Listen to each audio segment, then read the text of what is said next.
Yeah. Hey, everybody. Look, I'm just, if you're following us from the last hour to this hour, this is such a great follow up show to have. And I get to introduce you to Jennifer Bloome. Because you can't have the conversation we just had with Joey about you can do it and not have a conversation about money. And that's what we didn't talk about, because I am so clear that we need to bring the people forward that are not just talking about you can do it, but understanding the role that money plays and getting past all of the things that have held you back around that. So Jennifer joining me here today, you're going to hear a lot about Jennifer Bloome, not just here today, but you're going to hear a lot about her in the next coming weeks and months as well. When we look at what we say yes to in our lives, and we're going to talk to her about this, you know, some of us are out here to educate and inspire. Others are out there to say, you can create an expansive and loving relationship with money that could be educating and inspiring. And so money is that thing that we created a gazillion years ago in the form of an exchange. But what is it about that gets us stuck so that we don't think we can do it? Jennifer is has created the Soul Abundance Guide. She's an energy healer. She is somebody that looks at things in terms of, I'm the guide. I'm a soul abundance guide. I can do that. I can help you. I'm somebody that is out there looking at the mastery of energy and life. And by the way, I'm one of the few people out there that's willing to take this conversation to the street and get down about soul language and money. That's Jennifer Bloome. Right in time for the launch of our wealth channel. And we'll talk about that. But here we are now. Today's episode is, there is never enough. It's just never enough. No matter where you go, no matter what you do, no matter how you turn around, there is never enough. Is that true? Jennifer, great to have you. Thanks for having me, Pat. I'm so excited to be here. That thing, man, I got to tell you, that thing about there's never enough, that is the thing that almost put me in my grave when working in corporate America and focusing on, let me get promoted. Oh my gosh. Where are people going with that?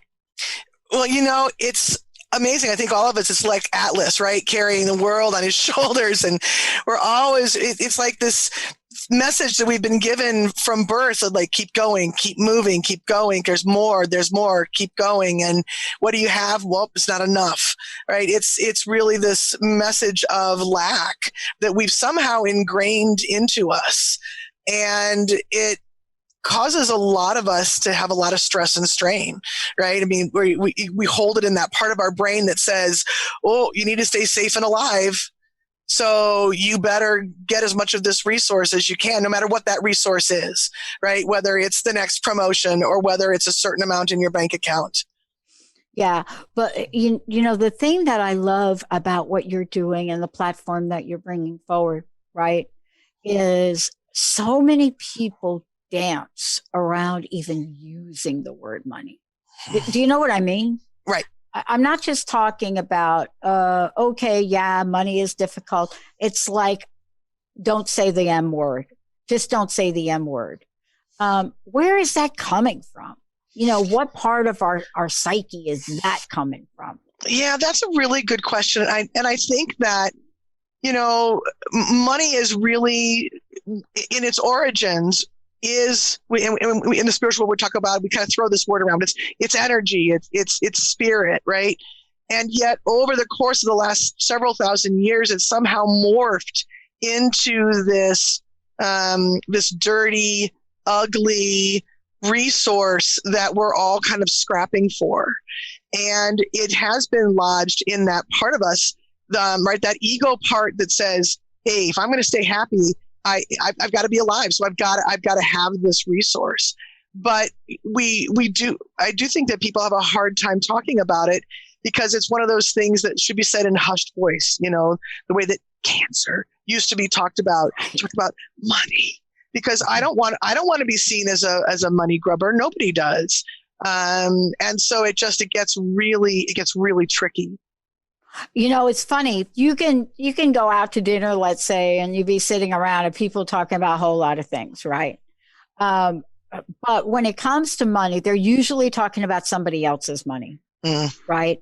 But let's talk about how we have taken money and have projected it into various roles in our lives. Let's go through some of those. But this also has to do with, well, who's talking anyway? Is it our ego or is it our ego? Which one is it? Right. Well, ego is that part, right, that again wants us to make it from day to day. And so it's looking at this resource, but it's been really like woven into that lizard brain, right? And so it's not something, it's something that really splits us. We say, I want it, but I don't. I want it, but I don't want people to think that I want it, right? I don't want to, I wouldn't ever dream of going to my neighbor and saying, hey, I just had this really amazing bonus that just fell into my lap, right? I don't want to, right? That's that boasting piece. And yet, when we are in the throes of never enough, there are also a set of people who end up saying, well, if there's never enough, I better keep moving. I better keep gaining. I better keep grabbing. And I go and it's never enough. So I'm going to grab more and more and more. And so that's when all the external evidence of money starts to show up, and we want to have the bigger house and the bigger car and the better job. Yeah. Right? Yeah. And when we think about those things, right, we don't think about them. Let's just talk about the energy of this for a minute.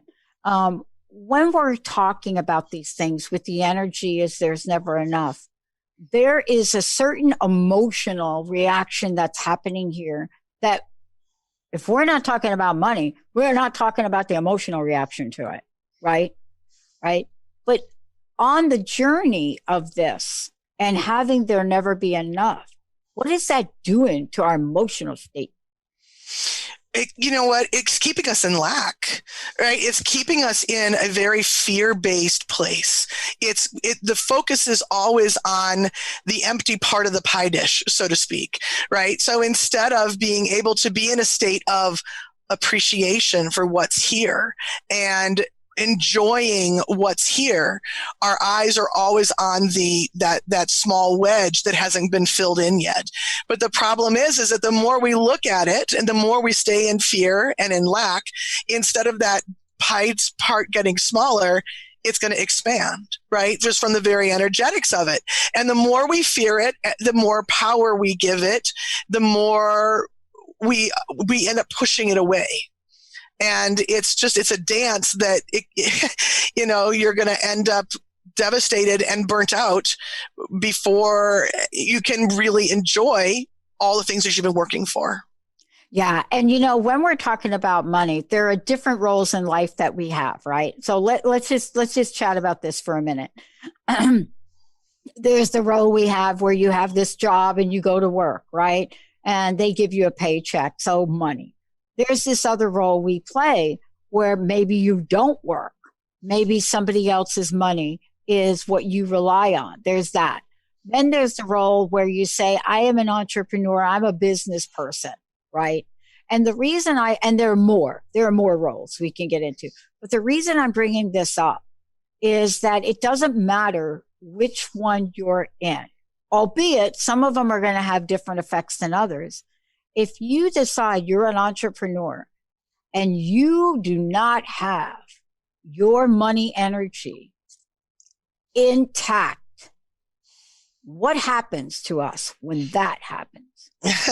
Well, if you walk into entrepreneurship and you don't have your money story worked out real well, it's not going to go very well, right?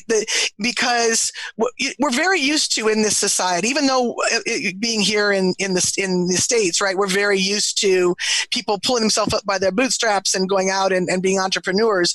We really have a mindset that money comes from the paycheck. I do my 40 hours and I get my paycheck. And if that's your understanding of money, when you go out into entrepreneur land, it gets really challenging very quickly, because nobody's paying you a paycheck for a specific number of hours. It's what you're putting into it that's allowing you to receive back the money that is going to now fill up your bank account. Yeah. And isn't that a tricky idea that it takes a lot of us a lifetime to figure out, right?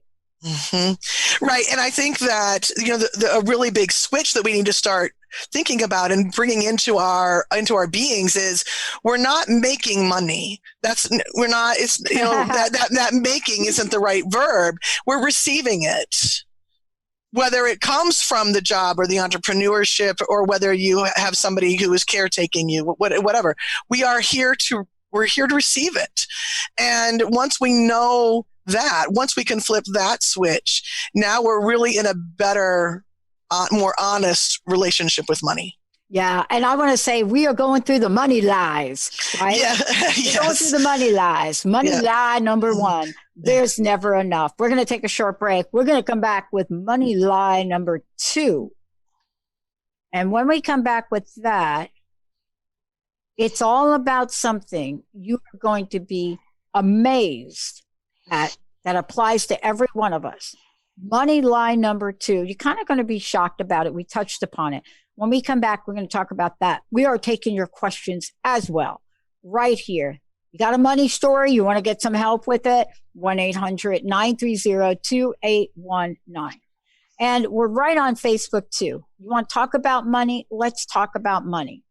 Money is being talked about across the board right now. We're hearing about it every day if you're reading some kind of news flash.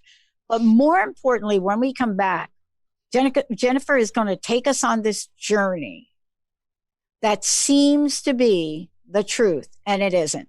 Let's take a short break. When we come back, more with Jennifer Bloome.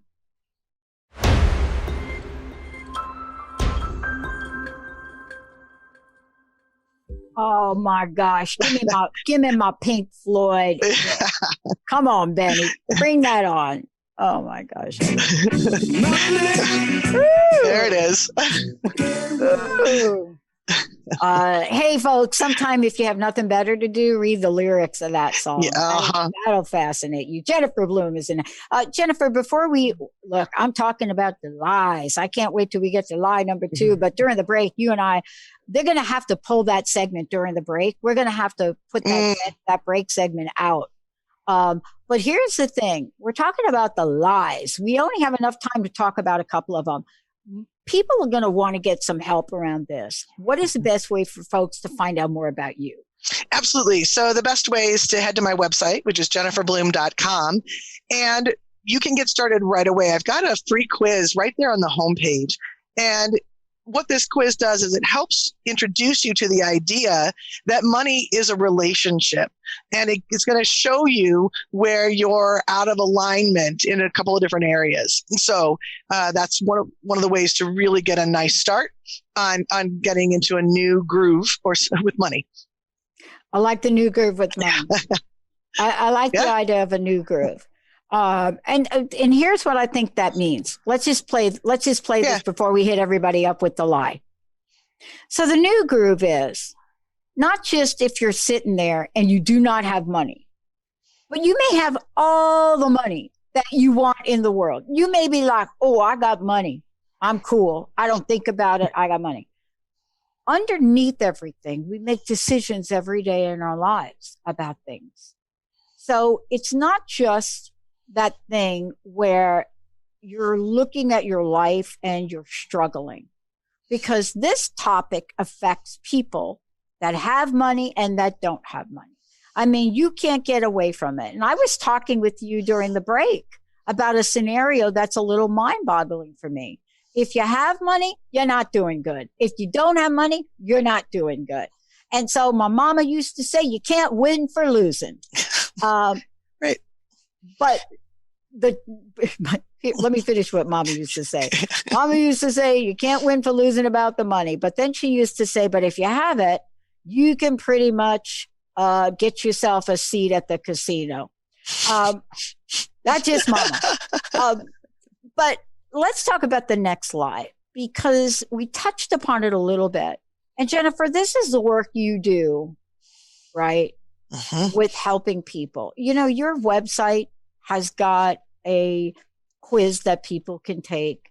They can find out more. But, you know, if you take the quiz and stuff comes up, there's not a place for people to go. But part of that is having a body of work that you do to help people, not just help people kind of get over the money thing, but to actually use money for their benefit, whatever that is in the world. Absolutely. Absolutely. And to really get into that new relationship with money. I love the word relationship in relationship to money, because we tend to box it up. It goes into the bank account, or it goes to the car, or it goes to whatever our shelter needs are. And yet we sort of push it away, and it's like money, ooh, bad, push it away. But what we really want to do is create a new way of being with money, so that whether we are playing with a small amount of money or a massive amount of money, we are in a place of joy, and we are in a place of really being able to work with this resource in a way that helps us feel whole and complete. Because we use money to knock ourselves down all the time. Yeah. All the time. And that really talks really to talking about this lie number 2. Doing is the way money is created. Okay, doing. Now, we were talking about this a little bit during the break, but, you know, there are different versions that we learn about doing.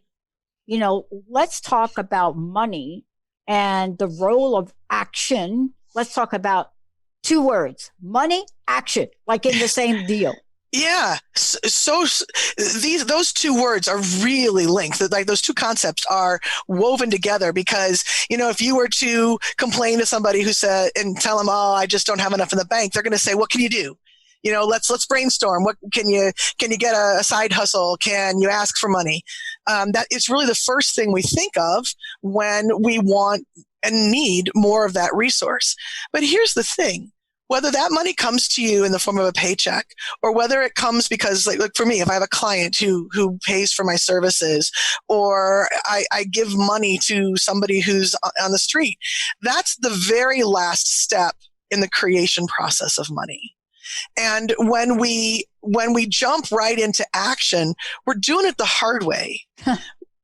And, you know, right. But we like hard. I mean, that's another one of those lies that gets woven in here, is that you have to have pain and suffering to matter, to be the right kind of person. And so, man, the lies are endless when it comes to doing and suffering and pain. Yeah. You have to be bleeding sweat. Yes. So to speak, right? Not that I haven't. I mean, I come from a blue collar family. You know, not very wealthy. My dad pretty much lost everything. All of us worked at a very young age. I mean, we were illegally picking cigarettes from a conveyor belt in Richmond, Virginia at a really young age. But, and then for me, I find myself homeless. So I learned how to get money by sitting at the Port Authority with a begging, right? Yeah. But there are things you learn from that. I learned at 17 how to ask for money, but not angrily and not out of desperation, because nobody puts money in your baseball cap when you are angry or desperate. Interesting. Yeah. I mean, that's fascinating. I discovered that. Yeah. You know, you could be, if you're sitting there, at least back in the day, if you're sitting there and you've got your baseball cap and you are crying hysterically, you will clear out the Port Authority. But if you look like you're happy, if you're having fun, if you comment on somebody's shoes as they're coming upon you, right? Whatever that is, it's energy. Talk about the energy around lie number 2. Right. So we have to go back to the idea of what money actually is, right? So money is energy, but not only is money energy, money is divine energy. And I think it's so important. It's another one of those taboo words, money, divine. We're just going to throw them all in one sentence here, right? But it's divine energy. And the reason why it's so important to remember about the divine aspect of it is to say, okay, so then what is divine energy? Divine energy is unlimited. Divine energy is love. Divine energy is whole and inclusive, and it's just really waiting there for you to impress on it what it is that you want to receive. And so that's the very beginning of understanding our relationship with money, is that we are in relationship with the divine and with the energy of money as well. But that's the very core beginning of that dollar bill that comes into your baseball cap or into your paycheck. And when you know how to work with that energy, it becomes so much easier to get into a flow of money and that receiving. Right. So when we focus on the doing aspect, and there's nothing wrong with doing, we all do. And it's sort of this myth that we want to sit around and not do anything. But when our doing is informed by that initial being in relationship with the energy of money, wow, we have much more informed action, right? At the end of last year, just being part of Transformation Talk Radio is actually an example of that. I got very clear about what I wanted, and I wanted to begin to bring this message to a larger audience. And I made that decision, and I had an email from Jessica within 24 hours. Now, how easy is that? Then it's, yeah, fantastic. I could have beat the pavement looking for the best place to put my message out, or I can get really clear and I can impress out into the universe what I want. And then it comes back to me with an answer. And I'm doing the podcast on a regular basis. I'm sitting here having a conversation with you, but it's so much easier than to try to fill all my days, 10, 11 hours days trying to get my message out there. Right. Yeah. Yeah. And, that's how it started for me. And I think I shared this during the last show. I was at the lowest point in my life, and I realized I wasn't alone with that. And I started this campaign to help people break through that thing that holds them back. But I was literally supposed to be looking good on the outside, have that high paying job, all of that. And I didn't want it. And I dialed the wrong phone, but I set into motion, hey, I want to help people live life full out. I didn't say I want to help them do it by paying for airtime in radio.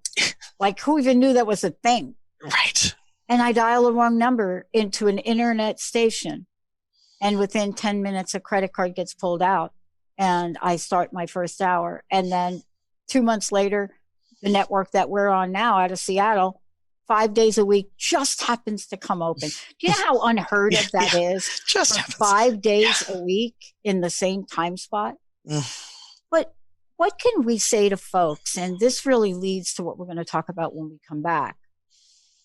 What can we say to folks about the energy of what you and I are talking about? So 1, we create an opening. And 2, when it's open, we actually see it and can say yes. We're going to talk about that when we come back. But lie number 3, my personal opinion is that lie number 3 is the biggest of all. The most gigantic lie about money. This is it. This is the thing that causes more divorces, more fighting conversations and holidays, more things that we do to really improve the way we look, the way we feel. This one coming up. Why? Because Jennifer Bloome knows a ton about this, works with people all over the world. Go take her money relationship quiz, if you would, at our website, jenniferbloome.com. And Bloom is with an E at the end. When we come back, get ready for this next lie and just take a measurement. Is this one that you tell yourself? Yeah. I can't wait. We'll be right back.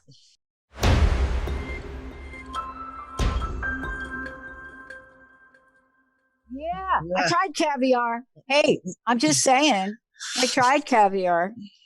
And? Acquired taste. There you go. I was thinking to myself, they're giving you that caviar and they're talking about the red caviar versus the other caviar. And I am totally in a gag reflex. And that does not look good at an executive Trying to party. wiggle your way out of that one, are you? Oh, my goodness. That was one of those moments where my boss thought, get her out of the room.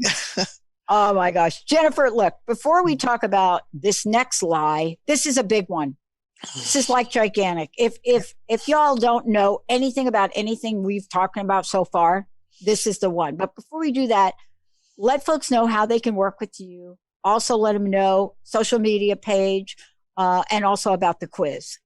Beautiful. Yep. So you can find me at jenniferbloome.com. And as you said, it's Bloom with an E. You can find me on Facebook as Soul Abundance there or at Instagram. And then finally, if you're really ready to kind of get your teeth into it, please take the relationship quiz that's on my homepage. And it's going to give you some information about the 3 different aspects that go into your money relationship, tell you which one you need a little bit of help with. And then there's exercises right within that quiz to get you going and bring that relationship back into balance. All right.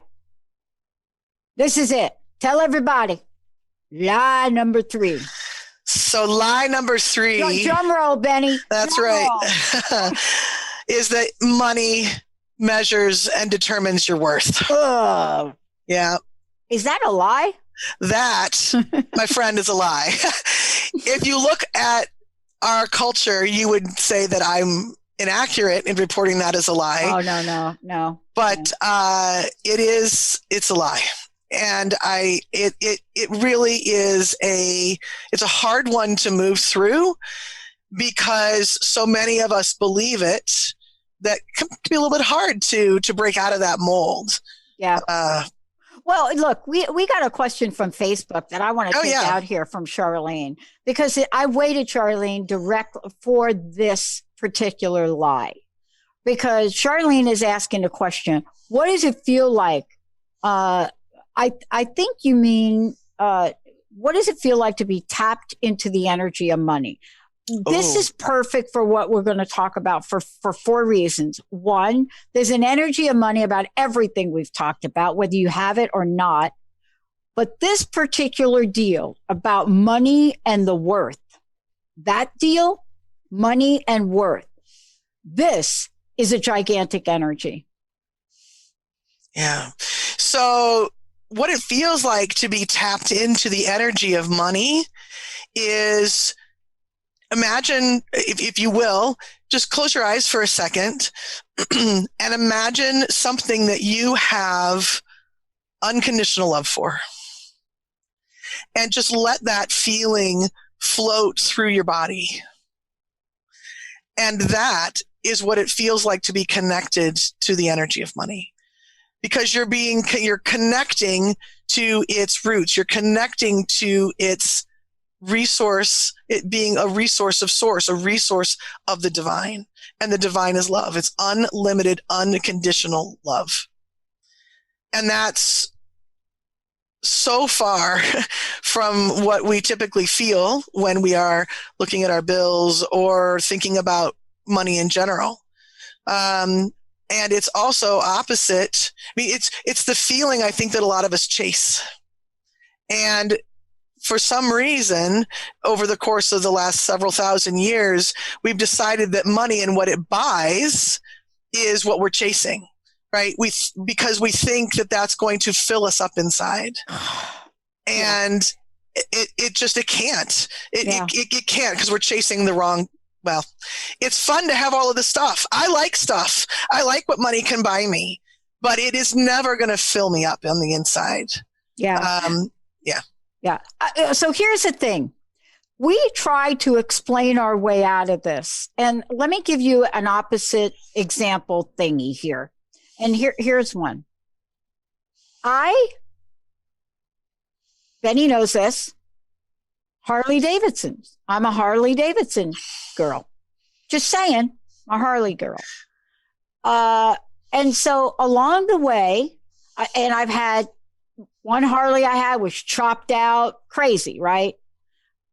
And so what I recall about this part of my life or stage of my life is that I would always get tapped about, did you really have to get the most expensive motorcycle on the planet? And I never thought about the money. What they didn't know was I never bought a new Harley. I would buy a junker, but my dad was a mechanic. He used to build motorcycles in our living room. So what they never knew about this was, but I felt so ashamed of this. And we have to talk about this part because this is sort of the opposite of trying to establish ourselves through money. It's related, Jennifer, but it's when people look at somebody else and say, dude, you've got all this money and you are a bad person because of it, without explaining or talking about how you got that person is bad, we're just creating another stereotype, as if anybody that has money is bad and doesn't do anything. But even if you show up with something that looks like you have money, we end up defending ourselves around it. And boy, shame around it. Wow. Let's talk about shame and this lie. Yeah. I think this is one of those places where religion hasn't really done us any favors, because there are so many rules about the right way to be. It's better to serve than to receive. It's better to take your money and spend it on, and give it away than it is to receive. Or if you have to have all these right actions in order to be the right kind of person, the good person. And it gets really confusing when we're looking at this resource. You have somebody saying, hey, you can have whatever you want.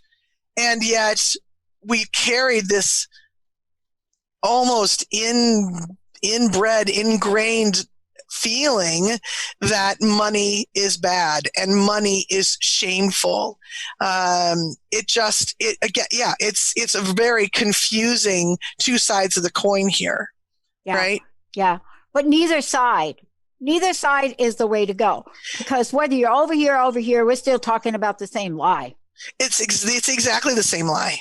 Yeah. That's exactly right. And we're still using money, right? We're still using money, whether we're saying you're bad or you're good, or you're bad, I'm good. We're still using it as a way to measure somebody's worth, which is, it's ridiculous. But it's so true. But it's prevalent everywhere. Yeah. Everywhere. I mean, this is you and I were talking about this during the break, and I think we get really confused sometimes, right? Here we live in a country.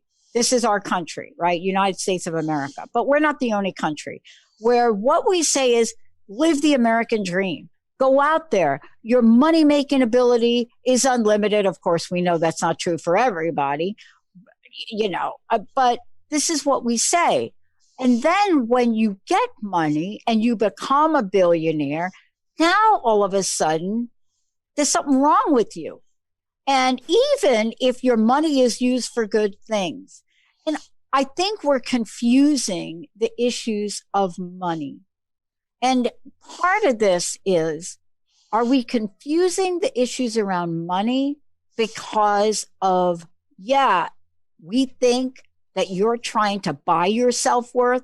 And I think this is the key to some of the issues we have on a conversational level, right?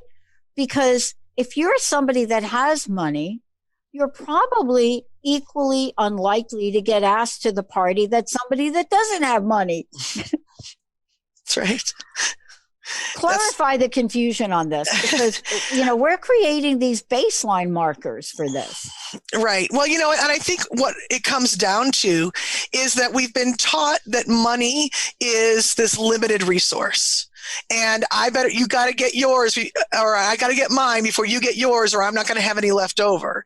Right. So we tell people, build yourself up, work really hard, get the money. But then we say, oh, wait a minute, you have too much. Right. You've taken too much of the pie. You've taken too much of this resource. You're being greedy. And the thing is we don't remember that we have the exact same capability of creating the resource. Money's unlimited. It's an unlimited resource. It is of the divine. It is source energy. It creates and creates and creates and creates. And so the way to get ourselves out of that two-sided coin is to come back to ourselves, come back to our understanding of who we really are at a soul level, and reclaim our connection to divine resources. Yeah, I'm going to go ahead and skip the break, Benny and Zach, because I want to roll right into what you're saying. For those of you just tuning in, Jennifer Bloome is in the house. This is what she does. She helps us all understand the multidimensional ways that not only do we talk to ourselves about money, but we lie to ourselves about money. And how do we get clear on this? How do we maybe clear out the energy of our past or past lives even, right, and create exactly what we want? But this is what we're talking about next. How do you switch off the ego? How do you turn these lies off? Because let's get to that soul truth, because there is a soul truth. And it's fascinating to me, from a spiritual perspective, right? Why would we be given if it wasn't meant for our use? You understand where I'm going? Yeah, of course. And money truly was meant to be this resource that allowed us to play together as souls. And I use the word play very specifically. The energy of money is actually very light. And it's, if I'm if I'm the local village hat maker and I need a new roof, but the roofer has as many hats as he needs, how am I going to get my roof? Money, right? It's just meant to exchange so that we can play together. And boy, have we forgotten that. And so the way to shift out of the ego view, which is get more, stay safe, stay alive, is to remember who you really are. To remember that you are a soul on the planet and that you have this ability to connect into your own divinity, your own unique strand of the divinity. And the more you can know about yourself at a soul level, the easier it is to come into this relationship with money, where and now you're in a new way of creating the resource that you need in your day-to-day life.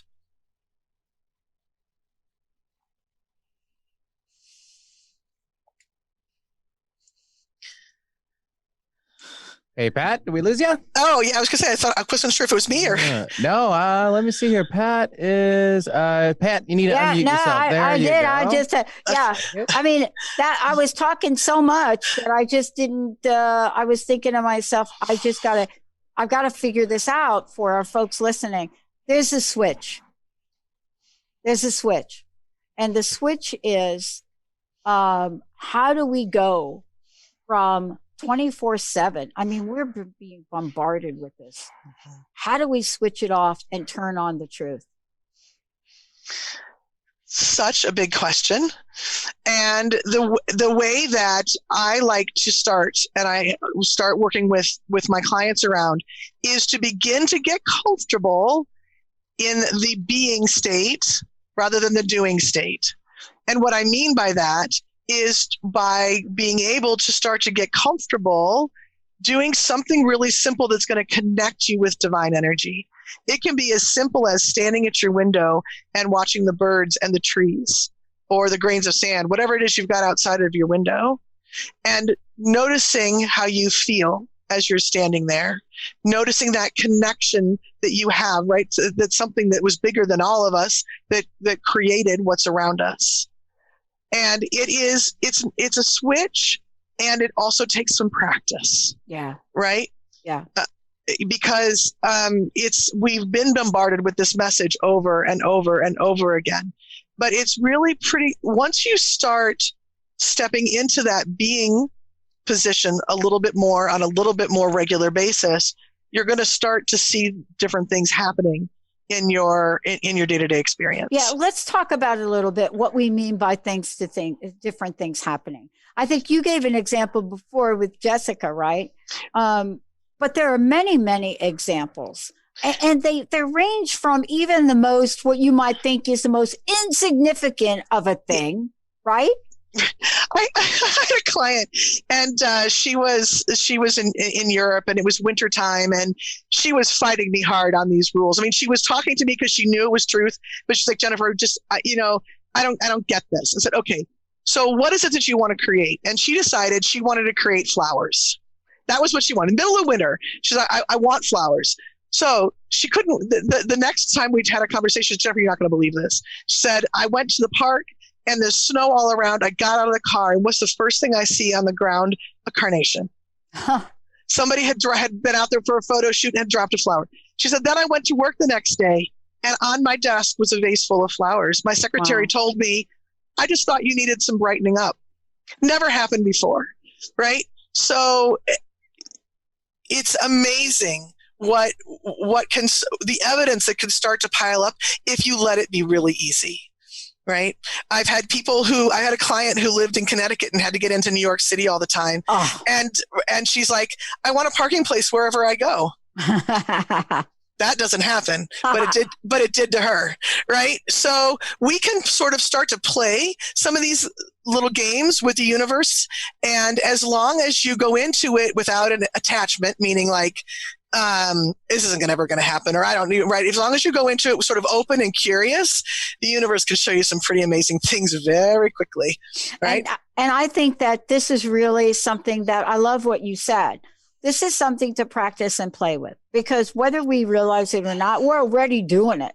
Mm-hmm. We're just not doing it to our advantage, or we're not doing it to direct the energy where we want it to go. That's right. We're using these concepts all the time. It's not just something that you can pull in when you want it. We're always doing it. Even as, for some reason, I was sick last week, so I got pretty grumpy, and I ended up getting something spilled on me. I'm like, no. That's the way it goes, right? This is how I've been. Of course, I'm sitting next to the place where you're going to get water dumped on you, right? It just happens. It's no big deal. But we're using it, and all it is that we need to know how to direct it. And I think that so as we can get more comfortable playing with the universe a little bit, that's going to help. And I think also knowing who we are at a soul level is so important. I'm not just somebody who's good at science. I'm not just somebody who loves my kids and loves being a mom, or right, those kinds of things with brown eyes. I have these qualities at a soul level. And the more we know about that, the more we get clarity about what we really, really want. Right. I grew up, from the time I was 5, I was very fortunate. I always knew I was going to college, but that was just sort of expected in my family. College, grad school, all of that. Science was very, those are all things that I knew. Yeah. But I wanted to go down this other path. Turns out I have this, right? The paradigm I love is soul language. And my mission language in soul language is pioneer. So I am somebody who's always going to want to do something new. I'm always going to be looking for that new pathway. And once I gave myself permission to do that, it really opened my life in a brand new way. There was nothing wrong with going to college and doing that whole thing, but starting my own business is where my heart was. And so that was a very important aspect to allow myself to create money that way. Right. Well, we had a conversation yesterday. Jessica and I had a conversation yesterday. And I come from a place of we need to be creating something that doesn't exist. And we were having this conversation, really a little debate about it. And I realized that I had to explain myself. And here's what I said. I said, look, we're sitting now with a technology platform and infrastructure that is different, that broadcasting folks don't have something like this. But I didn't decide or have the vision to create it because I'm a broadcasting person. And what I said was very interesting as I said it, because I literally want to create something to do more of what we're doing, to connect more people than exists in the world. There's not even an idea about how to do it. And I said, when I started this 10 years ago, I didn't know that what I wanted didn't exist. But I hired Oliver, who built it. And what would have happened if somebody would have said to me, and Oliver didn't show up in the weirdest kind of way, but what if somebody would have said, you can't build it, Pat, it doesn't exist. Yeah. And I think we have to be willing to really not get hung up on whether or not that place we want to go exists, or if we're ever going to have the money to get there, because the money thing is a showstopper. Yes, absolutely. 1000%. If you say it's going to hang my hat on the money first, you're never going to get there. Oh boy. Right. I mean, the universe is going to respond to what you are asking for, right? As long as you get in that place and you allow yourself to dream it out, and the resources will come to match. But as soon as you say, no, money first, it cuts off all creativity. Yeah, we need to talk about lie number 4, 5, and 6. Jennifer Bloome, everybody. Jennifer, thank you for today. Please give your website again, and a personal message if you don't mind. Yeah, well, thank you so much, Dr. Pat. I so appreciate being here. I think it's just this time on the planet. It's so important for us to be able to know that we are our own sovereign when it comes to money. And there's so many amazing things we can do that. So for those who would like to connect with me, I'm at jenniferbloome.com. I love it. And that's Bloom with an E on the end, everybody. Mm-hmm. Just want you to get that. I'm Dr. Pat. And if you want to find out more about me, go to thedrpatshow.com. Or you can come up and play some ping pong with me later today. Thank you, Jennifer. Thank you, Benny. Thank you, Zach. Thank you, Olivia. And thank mostly to all of you. Love you guys. See you next time.